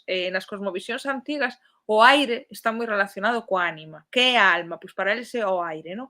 O alento vital. Cando morres, soltas esa última vaarada e aí vai a túa alma. Vale, en todas estas cosmovisións pensaban que o comelas e botar eses peidos, por eso estabas liberando esa ánima, vale? De feito, temos referencias de lendas nas que a vella come castañas. Temos referencias, outras dela, na que no entroido bota un peido e libera as ánimas para que despois podan volver a encarnar. Por eso, de feito, temos referencias na Grecia clásica, facían exactamente o mismo, exactamente na mesma data, por seu tempo de defuntos, coa fava. A fava pasa o mesmo que a castaña, moi flatulenta. Eles decían eso mesmo, que ao comelas botaban eses peidos e entonces liberaban as ánimas para que poderan volver a encarnar. Ese é o papel que ten a castaña, moi vencellado coas ánimas. Cóstanos entendelo porque xa non forma para nada parte da nosa cosmovisión, pero esa é a explicación. Entonces, para min, claro que o magosto ten que ver cos defuntos e coas ánimas, é clarísimo. Tamén o vexo así. Preguntan por aquí, si entón con todo isto que ti comentas, o Halloween tomou prestadas tradicións doutros lugares. Non é que tomara prestadas. O Halloween é a evolución capitalista desto. Vamos a ver. O Halloween quedouse só co aspecto estético do rito. Estético e económico. O sea, hoxe en día que é o Halloween? É unha festa para dinamizar a economía e na que nos vestimos para que nos vexan. Ese é un reflexo da sociedade que temos, superficial e económica. Pois o que fai hoxe en día a sociedade na que vivimos excesivamente neoliberal, excesivamente economicista, é coller os ritos, baleiralos de significado, pero conservar a parte estética e económica. Eso é o Halloween. É coller todo isto e conservar solo. Vámonos a disfrazar, vamos a comprar un traxe, vámonos maquillar así como non sei quen, e vamos a facer isto, ir polas casas e comprar unhas gominolas para terlle aos nenos, non sei que, non sei canto. É vaciar de significado algo e quedarse solo coa parte estética. Pois eso é o Halloween. Claro, e ademais, porque di aquí refírome aos Estados Unidos, claro, ao final ali non deixa de ser algo o que se di sempre, non, importado polos inmigrantes irlandeses, Ah, sí. eh, Claro, sí, sí, sí. O sea, ali empezouse a facer porque os inmigrantes o levaron como tradición. Despois, pois eso, a sociedade foise transformando en industrializada, en capitalista e tal, e foi chegando ao que hoxe. Pero sí, sí, empezou como que os inmigrantes levaron como unha tradición de seu que sí tiña un sentido. claro. E claro, e que ao final, esas tradicións que levaron os inmigrantes irlandeses non deixaban de ter, moitos vínculos co que estábamos celebrando aquí no noroeste peninsular, por iso hai tantas similitudes, non? Está claro. A ver, Irlanda está aí ao lado. É que nós pensamos que na antigüidade a xente non salía da súa aldea e non é así. Dende a prehistoria sabemos que o ser humano se movía moitísimo. Formamos parte do mesmo contexto cultural, estamos a falar exactamente do mesmo. Xa vos dixen antes, por exemplo, a crenza na compaña aquí en Bretaña é prácticamente idéntica. O sea, estamos a falar do mesmo contexto cultural, da mesma tradición, o sea, é prácticamente idéntico. A ver, ten unha variación que é que están adaptadas a cada local. Aquí, por exemplo, é moi típico a castaña, no outro lado igual non é tanto a castaña, é a noz. Eso é lóxico. As Claro, tradicións, como vos digo, son as tradicións e os ritos normalmente reflicten o ciclo da naturaleza. Entón, teñen que estar adaptadas a cada ecosistema. É lóxico, non? O que cada un, pois, a calabaza usámola ahora porque veu de América, antes usaríanse o que fora. Entendes? O sea, van a haber esas pequenas variacións de cada ecosistema, de cada tal, pero a cultura é un pouco a mesma. claro, e xa non digamos, non sei se falar do que ao territorio do que era a antiga Galicia, pero, xa non só aquí en Galiza, senón nas zonas máis fronteirizas, Asturias, Zamora, no Bierzo, no norte de Portugal, a similitude é prácticamente total. Aí é o que dis ti, é que aí xa é casi de tan idéntica, sabes, é igual, o sea, as fronteiras estas son actuais, o sea, cantos anos teñen as fronteiras actuais? O sea, nada, Claro, e dividiron culturas, o sea, por eso claro. nos parece tan idéntico, é que é idéntico porque é o mesmo. E sobre o que comentas, bueno, agora que estamos falando de Halloween, non, que falábamos eso, pois que ao final obedece esa dominación expansión cultural, ou polo menos no meu punto de vista, unha expansión cultural dos Estados Unidos, que podemos ver eso pois no cine, tamén en parte da gastronomía, pero tamén, neste caso non, en tradicións como que é o Halloween. E como ves ti, como pensas que podemos conservar o propio, cando hai unha presión tan grande por parte dunha cultura dominante, non? Porque, ademais, neste caso, a min é un tema que me chirría moito, porque, claro, ti dis, bueno, pois en marzo ahora xa se celebra San Patricio, bueno, vale, pero claro, aquí nós realmente temos os ritos orixinais, temos todo e conservado recentemente todo original, entón é nese sentido é unha mágoa, pero sí que é complicado, non, confrontar ao final todo este poder que hai arredor do Halloween. A ver, que como diste, nós temos o original e non se facemos nin pa joter o paso. A verdade é que os galegos aí merecemos unha labazada porque hai que decir o bo e o malo que temos e ser as cousas malas que temos. Consumimos o alleo, nós temos o original e danos un pouco igual. Pero bueno, a ver, eu vou seguir na miña liña do optimismo, xa cho dixe, e vou dar un pouco a parte, intentar dar a parte positiva. Para min non é tanto dominación cultural de Estados Unidos, para min é o paradigma económico, que che decía antes. Vivimos nunha época dun capitalismo exageradísimo, o sea, estamos vivindo, eu espero que os estertores desta cosmovisión neoliberal que se nos está indo das mans hasta puntos, o sea, vese, o sea, ahora mismo a economía é o único que importa, creamos unha sociedade moi superficial, non hai fondo, non hai significado. Estados Unidos simplemente é o símbolo, é a punta do iceberg, é o símbolo de esa sociedade industrializada, hiperracional, hipercapitalista, que se desvinculou da natureza, dos significados, dos símbolos. Entonces, eles son o paradigma. Por riba, a través do cine, como diste, sí que crearon unha plataforma para expandir esa cosmovisión. E nós mercamos esa cosmovisión. Por que a mercamos? Porque estamos insertos nesa sociedade capitalista. Entonces eu penso que a solución ven sendo a mesma que dixen antes. No momento que nós nos sentamos vencellados coa nosa cultura. A nosa cultura non é esa cultura. A nosa cultura é unha cultura vencellada á natureza, vencellada aos ciclos naturais. Se queremos recuperar a nosa esencia, non nos queda outra que pasar por recuperar o vencello coa natureza. Non podemos intentar recuperar, ai, sí, vamos a querer a cultura propia, non sei que, pero insertos nese capitalismo loco, ese hiperracionalismo, ese mundo designificado e deshumanizado. Non, os nosos ritos van da má de recuperar ese vínculo. E non temos outra, non o vamos a conseguir se non recuperamos o sentir galego, que sempre foi un sentir vencellado á natureza que nos rodea. Pero que podemos facelo? Sí. Que é difícil? Tamén. Sí, concordo co que dixe, complexo, pero bueno, É complexo, sí. para eso hai que dar a batalla, non? Eso. Unha pregunta que nos fixaron, porque xusto mirei agora de casualidade, no Instagram, nos fixaron por privado, se recomendas algún, lugar ou lugares para ir visitar no contexto neste marco deste Día de Defuntos, neste inicio do ciclo da escuridade, non? Que haxa sitios míticos que ti penses que se podan visitar. Vale. Vou contar un coñecido e outro descoñecido. E así, cada un que elixa. O que pasa é que os dous son da mesma zona, porque é a zona que controlo eu.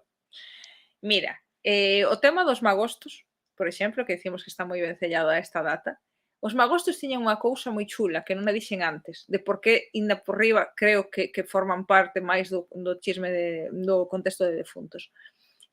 Os magostos, tradicionalmente, celebrábanse en penedos significativos que tiñan unha lenda, que tiñan algo que decir. E moitas veces eran penedos ou nos que habitaba a vella ou nos que había contacto coas ánimas. Entonces, temos, por exemplo, provincia de Pontevedra, a Canicouba, o outeiro de Pena Furada. É un outeiro chulísimo con tafonis. Os tafonis é unha formación xeolóxica que o ser humano lle chamou moito a atención e donde hai un tafoni normalmente dise que vivía a vella, porque é unha cousa que chama a atención. Son unhas oquedades que teñen a pedra por dentro. Entras en unha cachola e entras como unha cova baleira e está chea de oquedades. Pois aí habitaba a vella. E os nenos ían facer o magosto aí. O sea, é que buscaban un lugar simbólico, un lugar ritual asociado a esta figura. Entonces, eso, outeiro de Pena Furada, ese é o descoñecido, na Canicouba, Ponte Sampaio, Pontevedra. E logo, un que está moi de moda últimamente, porque a verdad é que é unha historia fascinante, que recolleu Carlos Solla no Monte do Seixo, Cerdedo Cotobade, porque agora o concello ten os dous Mm. nombres, Cerdedo Cotobade, tamén na provincia de Pontevedra. Hai unha pedra que de forma natural parece unha porta. A verdade é que parece feita, é unha porta. Entonces consideraba esa porta do alén. Iban ali, non iban só a noite de defuntos, iba durante todo o mes de novembro, o mes de Santos, que lle chamaba. Iban ali, había que cruzar a porta de leste a oeste, cunha ofrenda, ou pan, ou viño, ou unha candea. Entonces interpretábanse que estabas cruzando a porta do alén, cruzabas ao outro lado. Facías a túa pregunta ás ánimas. E no vento recibías a resposta. Hoxe, por desgracia, o monte está inzado de eólicos, o sea que vai ser difícil escoitalo. Pero o rito era unha zona moi ventosa. No vento recibirías ese eco de resposta. Había que ter a precaución de volver a cruzalo no mesmo sentido, porque senón, se dabas a volta por outro lado, a túa alma quedaba vencellado alén, porque entrache pero non saíches. E tamén hai que ter a precaución de non contarlo a ninguén, porque normalmente nas lendas sempre pasan cousas se ti revelas os segredos de alén, pero en todas, na mitoloxía celta, nos nosos mitos, sempre pasan cousas. Neste caso, se revelas o que che dixeron as ánimas, quítanche a voz, queda rouco de por vida. Pero é un sitio moi chulo para visitar nesta época pola tradición que ten ligada. Sí, moi bonito. Comentan por aquí, eu lembro de 30 anos para atrás, a miña infancia, tanto escolares e zonchos que se vendían no cemiterio de San Amaro todos os días e defuntos, como ir pedir polas casas en Reis. Só teño 42 anos, así que realmente non é tan remoto. Que é verdade, eu tamén de pequena recordo que en defuntos me trouxeran un colar de zonchos. E o de pedir polas casas e non recordamos, e non somos tan vellos, o sea, bueno, un pouco somos, pero quero decir que hasta non hai tanto ainda se facía, non estamos falando do ano catapún. Sí, sí. Sí, sí, totalmente de acordo. Eh, para ir rematando xa, por unha parte, primeiro preguntarche, que tamén nos comentaban, se recomendas, pois, artigos para ler sobre isto, ou libros, ou mesmamente eso, o teu blog, que tamén tes cousas moi interesantes. Libros, a verdad é que sobre difuntos solo, o sea, análisis antropolóxicas só de difuntos, non hai moita cousa. Normalmente está en libros que falan dos ritos en xeral ou das crenzas en xeral, o sea, non, a verdade é que non está moi traballado nun sitio solo, pero temos libros interesantísimos, o sea, temos os análisis de Lisón Tolosana sobre todo o tema da Santa Compaña, unha chulada. Despois, libros relacionados todos que falen das festas e dos ritos tradicionais de Galicia, vanche falar de defuntos sempre.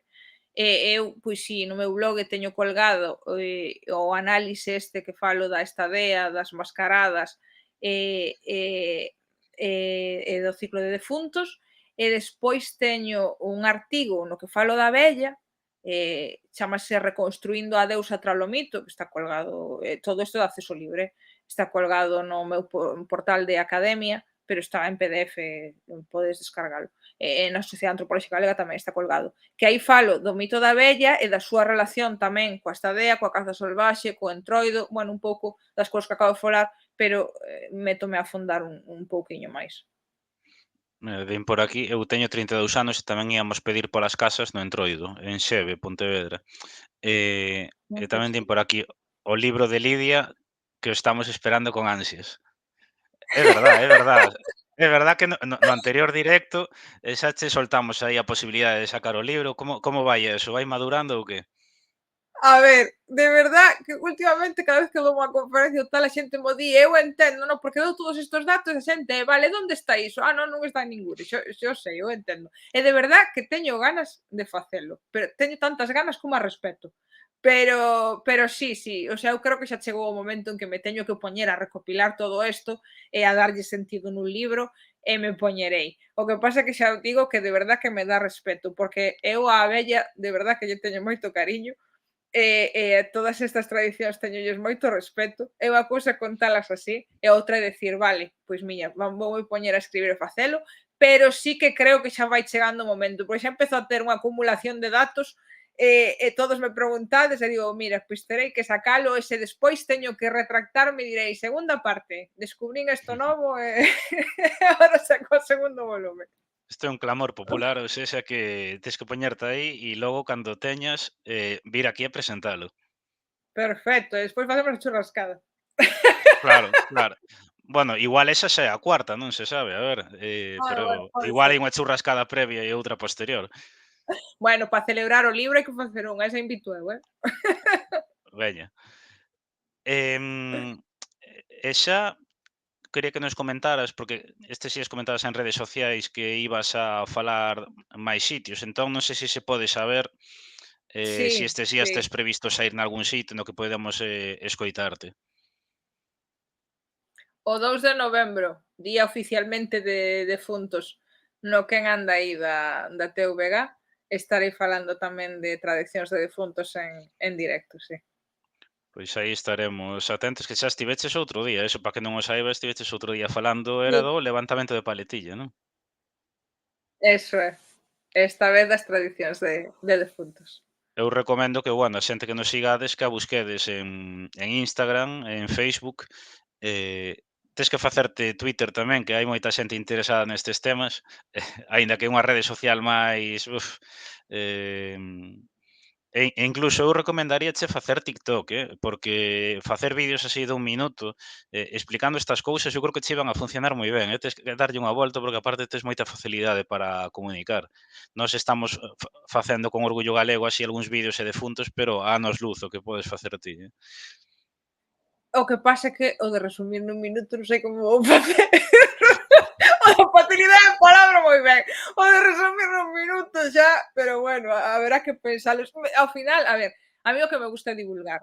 E sí que é certo que ao final teñome que ir subindo o carro das redes Sí, sociais porque é a maneira que vexo que máis chego a xente, a min gustame comunicar. A min non me gusta, mira, é unha cousa moi fea que se fai no mundo da academia, que o coñecemento queda aí. Solo saben os 4 que están nesa universidade e tal, pero a mí o que me interesa é contarllo á xente, claro, sabes? claro. Se eu sei cousas das nosas tradicións, pero non chega á xente, de que serviu, non? Entonces o bonito, a verdade, é que o que me gusta é divulgar. Entonces, pois sí que é verdad que me teño que ir subindo ao carro. Tamén é verdad, e ti o sabes, a cantidad de tempo que quita Sí, dedicarse ás redes sociais. sí, Pero sí, bueno, pero pensadelo, sí. pensadelo.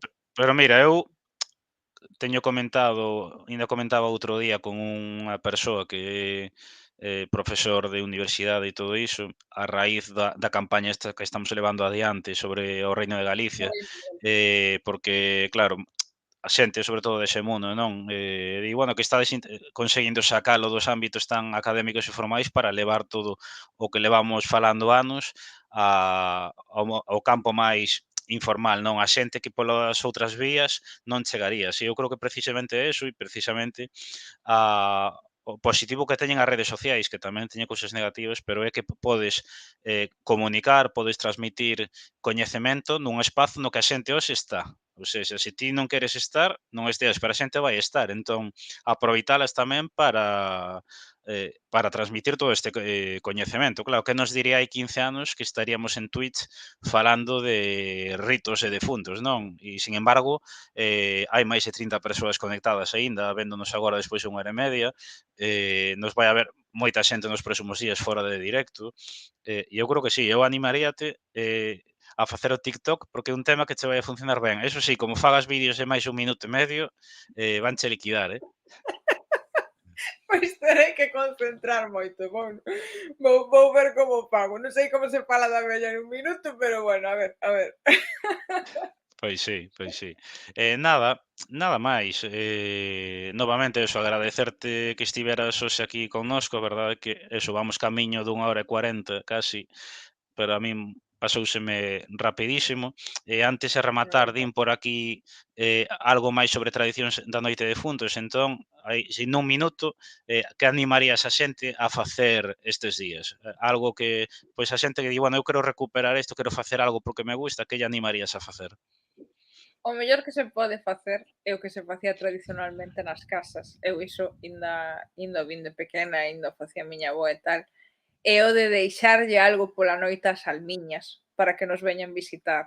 Esa comida para que lles alimente, deixar, se facía o de deixar o lume acceso, deixarlles unha vela para iluminarlles o camiño. Ao final penso que o máis bonito son os ritos íntimos, non?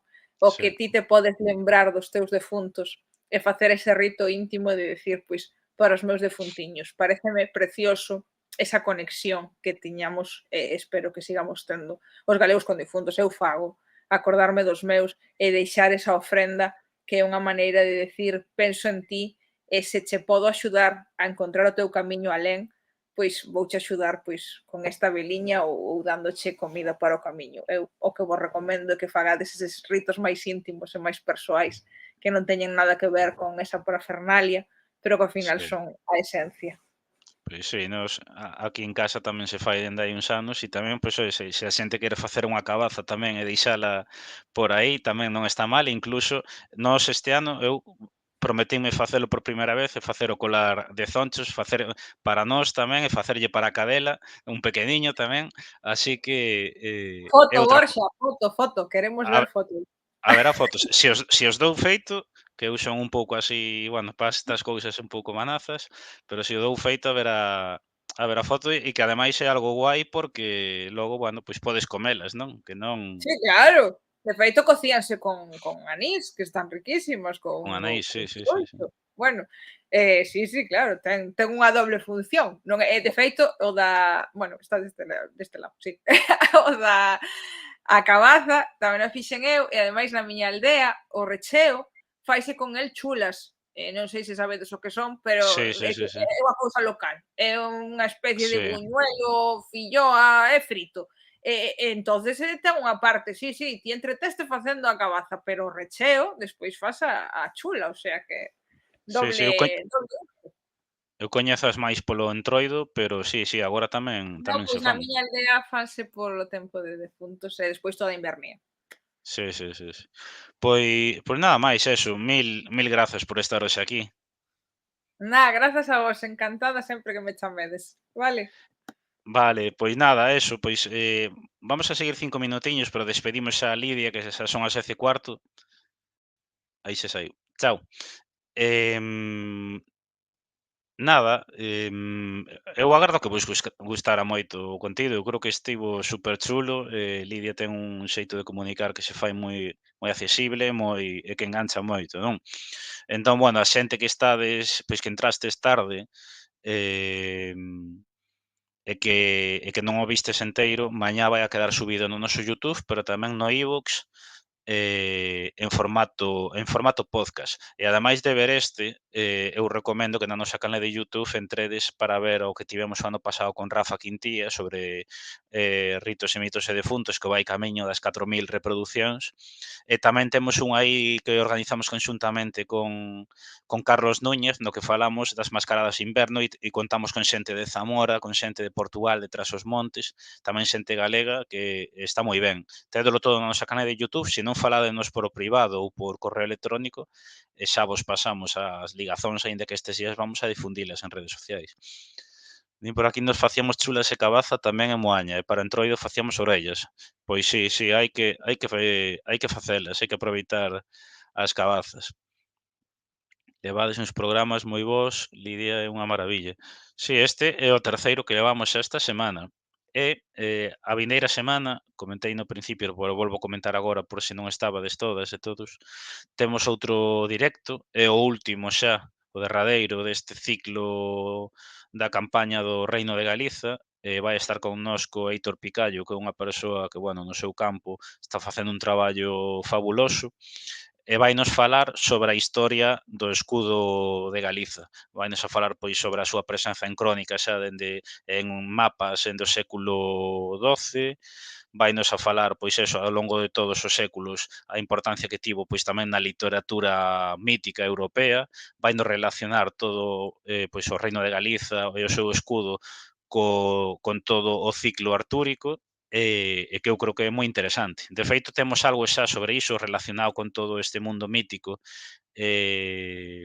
Na Bretaña temos un artigo na páxina reino.orgullogalego.gal, que é onde estamos subindo todo o contido do Reino de Galiza, un artigo del moi bo, que subimos o mesmo día que outro artigo de Manuel Gago sobre a caza que é moi interesante, sobre a caza de bispos no Reino de Galiza, na Galiza medieval. Entón eu recomendo pois que visitedes tamén a páxina do Reino, porque hai contido moi bo. E nada, estes días pois estaremos subindo tamén cousiñas sobre defuntos nas nosas redes sociais, así que eu animo vos a seguirnos. Quen non nos siga en TikTok, que nos siga, porque estamos facendo uns pequenos vídeos de 1 minuto sobre cuestións relacionadas con esta festividade. Que ben se explica Lidia, que simpática, non o vin todo, pero vereino no YouTube, para ben.